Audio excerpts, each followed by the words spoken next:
I wanted to start off on the broader question of what we just heard from Donald Trump and your thoughts on why he has so significantly scaled down what he originally threatened China with. Sure. So the Trump administration came in with extremely high tariffs upon tariffs upon tariffs. And right now, there's a lot of chaos and mixed signaling and posturing for negotiations going on. I think what's happening is this is simply signaling that Trump wants to make deals, right? He sees himself as the world's greatest deal maker. Tariffs are so high on China right now that they could come down significantly and they would still be very high and still constrict trade significantly. So I think the general idea is to try to make as many deals as possible with other countries and then present China with a kind of united set of countries that all have agreements with the U.S. and are being obliged by the U.S. to raise their own tariffs against China and to do that for negotiating leverage. The question is whether the Trump administration is actually going to be able to pull that off. How worried do you think China is about the possibility they could? I think China's made it very clear that the last thing they want to see is other countries lining up against it with the United States in continued trade competition. That's their nightmare scenario, because China's economy is fundamentally dependent on an unsustainable model. If you look at what Treasury Secretary Scott Bessent said just yesterday, the U.S. goal is to try to rebalance the world economy away from what it sees as an unsustainable situation where China overproduces and is on track to produce nearly 40% of global manufacturing or more, and the United States takes much of that as consumption. The U.S. wants to rebalance that, and many other countries also want to rebalance that. So there is a common interest among all these countries to rebalance the world economy. It appears China is at least obviously aware of what you're spelling out, but thinking about how it will strategize also to counter that, and that's where Canada comes in. At the ambassador's to Canada's request, he did an interview with Canadian press in which he floated the idea, very specifically actually, of an amplified relationship, increased ties with Canada to counter the threat that the U.S. is posing. Does the fact that he is, making that proposition surprise you in any way? I know it's pretty consistent, right? China is doing that with a whole range of countries. Xi Jinping recently went to Southeast Asia, making a similar pitch to countries there. The Chinese diplomats and officials are trying as hard as they can to persuade other countries not to line up against the U.S. So we spent 10, 20 years in a situation where other countries told China and the United States, we don't want to have to choose. Don't make us choose which of you to have as an economic partner and a security partner. The Trump administration is now trying to force a lot of countries to choose, and China is trying to put pressure on those countries not to make that choice. So they're doing it with Europe, they're doing it with African countries, with Asian countries, and they're starting with persuasion. But if persuasion doesn't work, don't be surprised if they shift to coercion and bullying and pressure. They've already done an awful lot of bullying and pressure and weaponizing interdependence and using economic coercion. So they'll use whatever tools they can find in their toolbox to try to address this situation, because they're in a very bad position right now.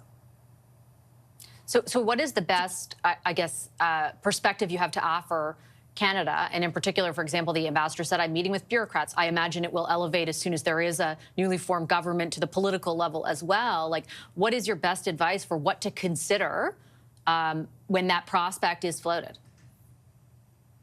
Sure. I mean, if you want to think about it in terms of relationship advice, right? Just because your long-term partner has become abusive and hard to deal with doesn't mean that it's necessarily time to jump into another relationship with someone who's demonstrated that they're quite serially abusive and challenging to deal with. So China hasn't suddenly become a reliable partner. It's also engaging in coercion and bullying. It's not about to stop that behavior, but what Canada can do is press for the things that are important to Canadians and try to get whatever benefits it can out of this situation, while being very clear that these are going to be highly transactional negotiations with Chinese representatives, right? The basic goal should be mutually respectful diplomatic relations and an end to the Chinese party states' hostile behavior, not only toward Canada and Canadians, but also toward Canada's allies. So, for example, China has been rigorously supporting Russia in its illegal invasion of Ukraine. Russia's invasion would not have been able to continue without Chinese support. China's providing all kinds of non-military assistance, economic aid, machine tools, dual-use items, and now possibly even more. Canada should be calling on China to stop propping up that illegal invasion. And in terms of bilateral relations, there's also a lot of things that Canada can be pressing for. If China wants to demonstrate that it's really sincere in wanting to improve relations and work more closely with Canada, there are a lot of things that Canadians can be asking for. An end to transnational repression, an end to interference in Canadian politics, an end to bullying and coercion of ethnic minorities, both Chinese and other minorities in Canada, releasing people who've been arbitrarily detained in China for long periods of time, like Hussein and Salil, or at the very least granting them consular access, releasing political prisoners like Jimmy Lai in Hong Kong, an end to essentially a whole range of hostile policies against Canada and the West. So we need to keep in mind that bigger picture when talking with China. I would love to see better relations, but there are a lot of things that need to happen on the Chinese side to make that possible. Do you think, as someone who knows this probably better than most, well, I would say certainly better than most of us, that there is a possibility that China would respond to anything that you just laid out? I think the Chinese government is sufficiently pragmatic, and if it's under enough pressure from other challenges, on the league table of priorities, if it will get it, for example, some concessions on or access to things that Canada makes or produces that it wants, if it can get some benefits in terms of market access, it may be willing to trade things, right? We're talking here essentially about a negotiation and what's on the table in that negotiation. But I think Canada also needs to be very clear about what its core values are and who its real friends are in the world when it enters into those sorts of negotiations. Certain things cannot be traded away. And I think one also needs to prioritize I think an end to problems and challenges before one starts to look at benefits. An end, for example, to Chinese disinformation and propaganda that seeks to influence Canadian elections, that seeks to intimidate Canadian parliamentarians, that spreads false information about Canadians, including myself. It would be good to see a stop to all of that. Yes, it would. Mr. Kovrig, I'll leave it there. I appreciate your insights this evening. As always, thank you so much. Thank you very much.